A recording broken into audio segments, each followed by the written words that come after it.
Genèse 10, connue sous le nom de la Table des Nations, est une liste des pères fondateurs de 70 nations descendant de Noé par ses 3 fils, Sem, Ham et Japhet.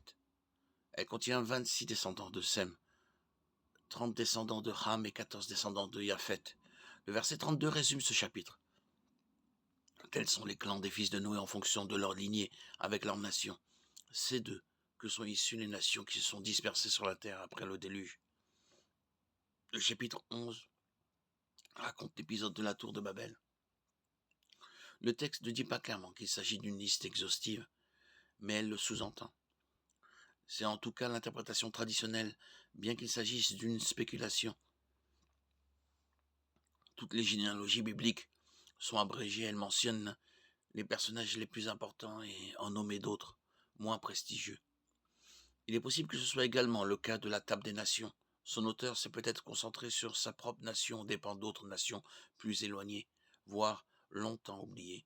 Toutes les nations du monde sont apparentées par Noé, mais ce lien ancestral ne perpétue pas définitivement une affinité culturelle entre ses descendants. Certaines nations de la liste sont facilement identifiables, tandis que d'autres sont plus obscures. Beaucoup de spécialistes ont cherché à les identifier, avec un succès relatif. Une certaine ambiguïté demeure du fait que de l'ancienneté des sources. La fiabilité de la Table des Nations est remise en question par des découvertes scientifiques modernes qui ont montré que certains liens linguistiques ne correspondent pas. Les Élamites, par exemple, sont décrits comme des descendants de Sem, alors que leur langue n'est pas sémitique, tandis que les Cananéens sont décrits comme des descendants de Ham, alors que leur langue est sémitique. Pour que cette objection soit valide, il faut exclure la possibilité d'importants changements linguistiques.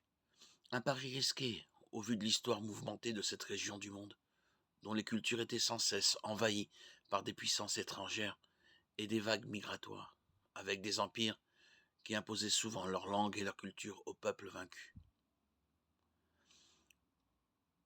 L'hellénisation de l'Empire perse après la conquête d'Alexandre le Grand en est un bel exemple.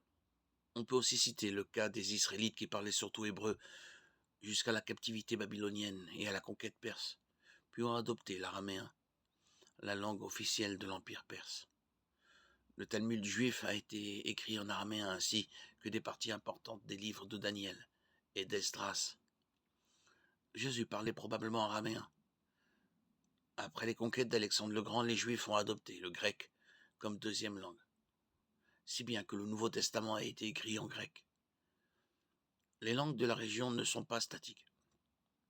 Les Hébreux ont envahi et conquis Canaan bien avant les Grecs, les Perses et les Babyloniens. Il n'y a donc rien d'étonnant à ce que les Cananéens aient adopté une langue sémitique quasi identique à l'hébreu antique. Quant aux Élamites, leur langue d'origine était le proto-élamite, qui reste encore à déchiffrer et ne peut donc servir d'argument pour remettre en question la fiabilité de la Table des Nations. Il n'y a aucune preuve que la langue élamite, plus tardive non sémite, dérive du pro-élamite. Et nous ne savons pas non plus quelles sont les influences que cette langue a pu subir.